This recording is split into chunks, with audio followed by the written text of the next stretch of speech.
Very good morning, class 11 commerce. As you know that we are going on the revision lecture.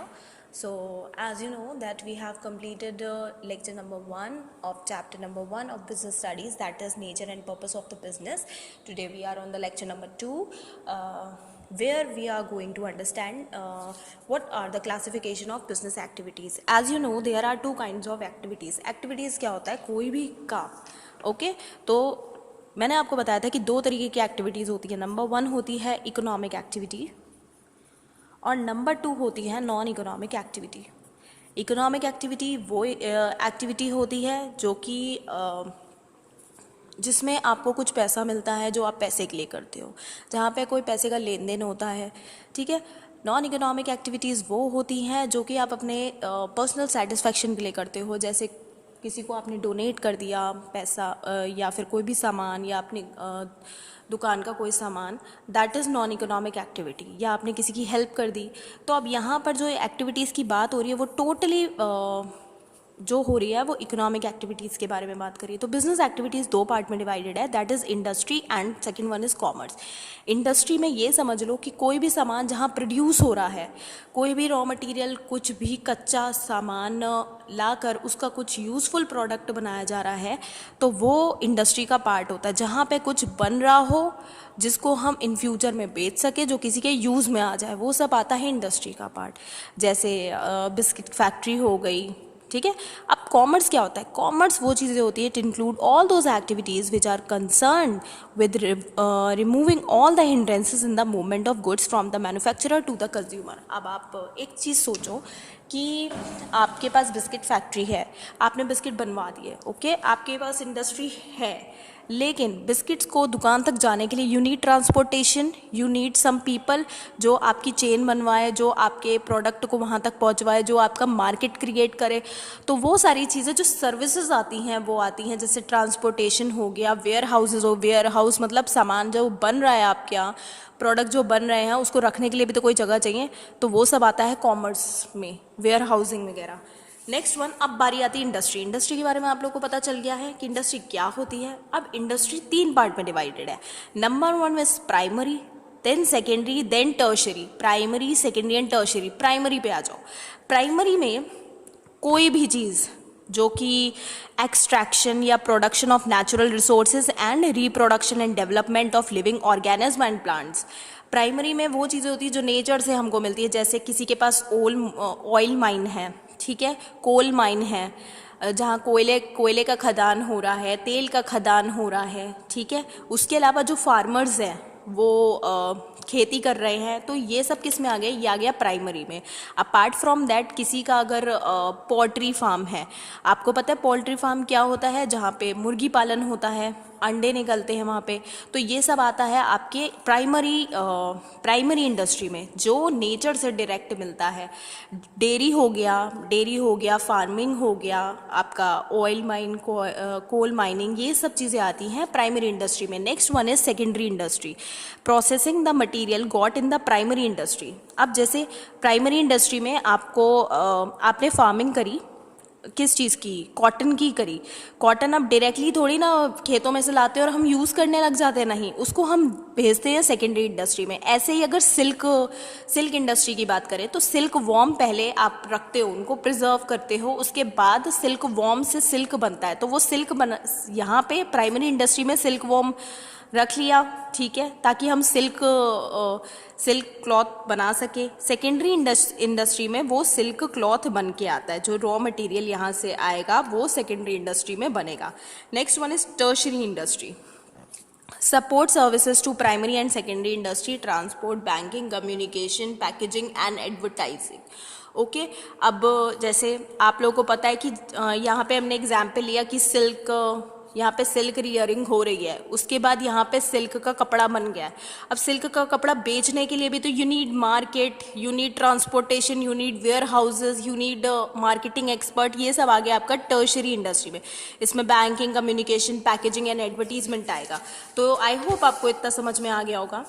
Next is, अब primary industry के ऊपर आ जाते हैं। Primary industry 2 parts में divided है, that is extractive industries and next one is genetic industry. Extractive industry मतलब जो ज़मीन से खोदी जा रही हो, एक्सट्रैक्शन क्या होता है? ज़मीन से जो खोदा जा रहा है, ठीक है, जैसे माइनिंग हो गया, हंटिंग हो गया, फिशिंग, ऑपरेशन, फार्मिंग, लंबरिंग, मतलब डायरेक्ट बस उसको यूज़ करना है, निकालना है और यूज़ करना है।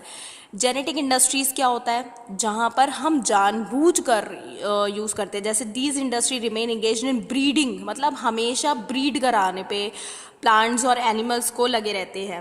जैसे पोल्ट्री फार्मिंग हो गया, फिश हैचरी हो गया। फिश हैचरी में क्या होता है? एक तालाब में मछलियों का पालन करा जाता है, फिर उनको बेच दिया जाता है। ऐसी कैटल ब्रीडिंग हो गई, ठीक है। तो I hope extractive and genetic में आपको डिफरेंस पता चल गया होगा। नेक्स्ट वन, सेकेंडरी इंडस्ट्री भी दो पार्ट्स में डिवाइडेड है, manufacturing and constructive industry. Manufacturing मतलब जहाँ कुछ बन रहा हो, कुछ यूटिलिटीज़ मतलब जो यूजफुल सामान आपका बन रहा हो, ठीक। जैसे we will have some examples over it. Constructive industry जहाँ कुछ कंस्ट्रक्शंस हो रहा, जैसे बिल्डिंग, डैम्स, ब्रिजेस, कुछ भी, ये सारी कंस्ट्रक्शन से आप समझ जाओ कहाँ जहाँ पे कुछ बन रहा हो कंस्ट्रक्शन से रिलेटेड। मैन्युफैक्चरिंग इंडस्ट्रीज भी चार पार्ट में डिवाइडेड है, analytical industry, synthetical industry, processing industry, assembling industry. Analytical industries क्या है? It separates different elements from the same material. Okay, analyse करने का मतलब क्या होता है? जैसे कोई एक पर्टिकुलर चीज़ है, उसमें से आप 10 चीज़ें निकाल रहे हो। जैसे सबसे बढ़िया एग्जाम्पल होता है, आज मैंने पिछली बार भी कहा था कि आप जाके देखना कि तेल से कौन कौन चीज़ें सी बन सकती हैं। कि आपको पता है एक पर्टिकुलर तेल होता है, उसमें से डीजल भी बनता है, पेट्रोल भी बनता है, पेट्रोलियम जेली भी बनता है, बहुत सारी चीज़ें बन जाती हैं, ठीक। तो ये हो गया एनालिटिकल, कि कोई एक प्रोडक्ट है, उसमें से 10 प्रोडक्ट निकाल रहे हो, आप कुछ बना नहीं रहे हो बट उसी में से अलग अलग कर रहे हो, छाट रहे हो, that is known as analytical industry. Okay, synthetical industry. Synthetic क्या होता है? कि कोई 10 चीज़ें मिलकर एक नई चीज़ बना रहा हो, ठीक है। इनमें कई सारे, it combines various ingredients in a new product. जैसे सीमेंट होता है, सीमेंट डायरेक्टली नहीं आता है, आपको पता होना चाहिए। टेक्सटाइल मतलब क्लॉथ ऐसे नहीं आता है, तो ये आपको पता होना चाहिए। Next one is processing industry. It involve series of activities, okay. जैसे शुगर, पेपर एट्सेट्रा। शुगर आपको मालूम होना चाहिए कि शुगर एक बार में नहीं बनती है। आप शुगर केन को लेके जाते हो, उसको 10 बार प्रोसेस करा जाता है, कई स्टेप्स में लेके जाया जाता है, उसके बाद जाके चीनी आपको मिलती है। ऐसी पेपर का भी सेम सीन होता है। इन फ्यूचर टाइम मिले तो इन इंडस्ट्रीज़ के बारे में प्लीज़ गूगल में देखिएगा। इन केस मुझे अगर याद रहा तो 100% मैं आपको पेट्रोल, शुगर और पेपर के बारे में आप लोग को ज़रूर एक यूट्यूब वीडियो दिखाऊंगी, जिससे आप लोग को पता होना चाहिए कि हाउ दे वर्क। हाँ, मतलब ये चीज़ें बनती कैसे हैं। हमारे आसपास बहुत सारी जनरल चीज़ें हैं बट हम लोग को नहीं पता होता कि बनते कैसे हैं। ऐसी असेंबलिंग इंडस्ट्री में क्या होता है? असेंबल का मतलब क्या होता है? सब इकट्ठा कर देना। जैसे कार होती है, कार एक ही जगह पे थोड़ा ना बनती है, उसके टायर कहीं से बन रहे हैं, उसके स्क्रूज कहीं से बन रहे हैं, उसके स्टीयरिंग कहीं से बन रहा है, तो सबको एक जगह ला कर उसको असेंबल किया जाता है। अभी ये पेंडेमिक में कि सबसे ज़्यादा इम्पैक्ट जो पड़ रहा है वो हमारे जितनी भी मैकेनिक और ये वाली इंडस्ट्री पे पड़ा है, कि ऑटो इंडस्ट्री जिसे बोलते हैं। क्योंकि मोस्टली जो छोटे छोटे पार्ट्स हैं, स्पेयर पार्ट्स, वो हमारे चाइना से आते हैं और चाइना के साथ हमने अपने ट्रेड को बहुत ज़्यादा कम करा हुआ। और पहले शुरुआत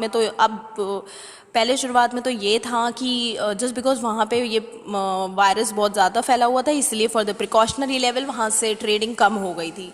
तो इसकी वजह से हमारा जो ये ऑटो वाला इंडस्ट्री है वो इम्पैक्ट पड़ा। क्योंकि एक जगह पे एक गाड़ी नहीं बनती है, बस उसे असेंबल करा जाता है, इकट्ठा करा जाता है, जोड़ा जाता है और यूज़ करने के लिए दे दिया जाता है।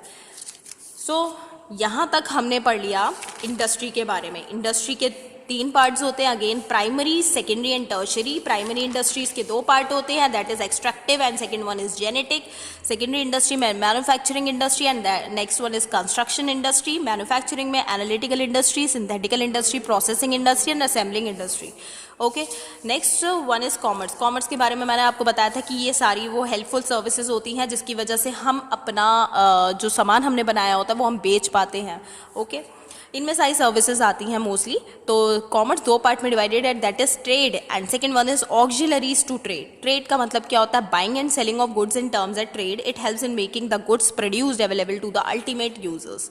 ओके, इसमें क्या होता है? ट्रेड का मतलब पता है कि सामान बेचना, खरीदना is comes under trading. Okay, तो इसका मेन काम क्या होता है कि जो भी सामान बना है उसको हम अवेलेबल अल्टीमेट यूजर्स तक प्रोवाइड करें। ऑक्सिलरीज टू ट्रेड क्या होता है कि जो ट्रेड को हेल्प करे ताकि लोग सामान प्रॉपरली अपना एक टाइम पे पा पाएँ, परफेक्ट टाइम पे, कि जब आपको उसकी नीड हो तो वो सामान आपको टाइम पे मिल पाए। अब वो ट्रेड की भी क्लासिफिकेशन है, इंटरनल और एक्सटर्नल ट्रेड। इंटरनल ट्रेड वो होते हैं जो कि देश के अंदर होते हैं, जैसे आज मैंने कोई सामान गुजरात से पीलीभीत मंगवाया है तो ये कौन सी ट्रेड हो गई, that comes under internal trade. Internal trade में भी होलसेल एंड रिटेल होगा। होलसेल कौन सी शॉप होती है, जहाँ पे बल्क में सामान लिया जाता है, वहाँ पैसे हमें कम लगते हैं। रिटेल्स क्या होती है, जहाँ पे हमें एक जैसे बिस्किट का पैकेट खरीदना है तो हम पास वाली दुकान से ले आए, वो हो गई रिटेल। एक्सटर्नल ट्रेड में 3 चीज़ें आती हैं। जो देश, पहले तो एक्सटर्नल ट्रेड का मतलब समझो, कोई 2 देशों के बीच में आपस में सामान का लेन देन हो रहा है, वो एक्सटर्नल ट्रेड में आ गया। ठीक है, जैसे नेपाल के साथ हो गया, चाइना के साथ हो गया, अमेरिका के साथ ट्रेडिंग होगी, रशिया, जर्मनी, किसी के साथ भी। ओके, तो that all comes under external trade. इसमें 3 बातें, इम्पोर्ट, एक्सपोर्ट एंड इंट्रापोर्ट। इंपोर्ट का मतलब पता है, कोई सामान हम बाहर से मंगवा रहे हैं, जैसे दुबई से हमने कॉस्मेटिक मंगवाया अपने लिए, तो that comes under import. Export मतलब हमने यहाँ से अपने यहाँ के स्पाइसेस मतलब मसाले कहीं हमने विदेश में, जर्मनी में भेज दिए, तो वो आ गया एक्सपोर्ट में। Next one is entrepot. इसमें क्या होता है कि जैसे मैंने आज कोई सामान दुबई से मंगवाया है, ठीक है, लेकिन वो बेचा है मैंने श्रीलंकन्स को। दुबई से मैंने कोई सामान मंगवाया है श्रीलंका में भेजने के लिए, उनको बेचने के लिए, पर्सनल यूज़ के लिए यहाँ पे बात नहीं हो रही है, सब ट्रेडिंग की बात हो रही है। तो ये 3 टर्म्स हैं। नेक्स्ट वन इज कॉमर्स का दूसरा पार्ट है, that is auxiliaries to trade. Transportation and communication, इसके बिना कोई है आपका ट्रेडिंग हो ही नहीं सकती है। Banking and finance, again an important part. Insurance के बारे में भी पता है। वेयर हाउसिंग, मैंने आपको बताया कि कोई भी सामान बन रहा है उसको रखने के लिए भी कोई जगह होनी चाहिए। एडवर्टाइजिंग नहीं होगी तो लोगों को आपके प्रोडक्ट के बारे में नहीं पता चलेगा। So let's come under the third lecture, okay, of the same chapter. Next topic है business. Business के बारे में आप लोगों को पता है, लेकिन business के ऑब्जेक्टिव क्या होते हैं? सबसे बड़ी बात, business का मेन ऑब्जेक्टिव होता है to earn profit. तो primary objective of business is to earn profit. उसके अलावा मार्केट स्टैंडिंग, मतलब मार्केट में अपने आप को स्टैंड रखना, ये इनका मेन ऑब्जेक्टिव है। आफ्टर प्रॉफिट अर्निंग, इनोवेशन, कुछ ना कुछ आप नया करते रहो, एल्स आपका प्रोडक्ट पिट जाएगा मार्केट में और कोई आपके प्रोडक्ट को इतना ज़्यादा, क्योंकि आजकल सबको नई चीज़ें चाहिए। प्रोडक्टिविटी, ऑब्वियस सी बात है, बिजनेस में अगर प्रोडक्टिविटी नहीं होगी तो बिजनेस आगे नहीं बढ़ पाएगा। Physical and financial resources, physical and financial resource, machinery, offices, ये सारी चीज़ें भी इनका एक ऑब्जेक्टिव होता है कि वो आप बहुत अच्छा सा रखो, एफिशिएंटली उनको यूज़ करो। मैनेजर परफॉर्मेंस एंड डेवलपमेंट, जो अगर आपने बिजनेस का मेन ये भी ऑब्जेक्टिव होता है कि जो मैनेजर्स और उन्होंने एम्प्लॉयज़ रखे हुए होते हैं वो अगर पैशनेट नहीं हुए, वो अगर टैलेंटेड नहीं हुए तो बिजनेस आपका आगे नहीं बढ़ पाएगा, क्योंकि वो तो जस्ट फॉर द मियर सैलरी के लिए काम करेंगे। वर्कर परफॉर्मेंस एंड एटीट्यूड, ये भी बहुत ज़रूरी है। अगर कोई आपके यहाँ बेमन से काम कर रहा है बिजनेस में तो वो काम इफ़ेक्टिव नहीं होगा। तो बिजनेस का ये भी एक ऑब्जेक्टिव होता है कि अपने वर्कर की परफॉर्मेंस और एटीट्यूड को पॉजिटिव रखें, पैशनेट बनाए। सोशल रिस्पॉन्सिबिलिटी, ऑब्वियसली अगर बिजनेस हमेशा सिर्फ पैसा कमाने पे लगा रहेगा तो एक बहुत नेगेटिव इमेज बन जाएगी। Next is role of profit in business, it builds up reputation of a business. Obviously आपका अगर बिजनेस पैसा कमा रहा है, अगर आपका बिजनेस प्रॉफिट कमा रहा है तो उससे क्या रहता है, आपके तो एक तो बिजनेस की रेपुटेशन बहुत ज़्यादा बढ़ जाएगी। फिर उसके बाद it can be taken at the society approval of the utility of the business, मतलब सोसाइटी को खुद ही पता चल जाएगा कि अगर आपका बिजनेस बढ़ रहा है तो यानी कि सब आपके बिजनेस को पसंद कर रहे हैं, तो एक तरीके का अप्रूवल मिल जाता है कि हाँ ये बिजनेस अच्छा है। It indicates the efficient working of the business, ये पता चल जाता है कि बिजनेस बहुत अंदर से उनका जो काम चल रहा है वो बहुत एफिशिएंटली चल रहा है।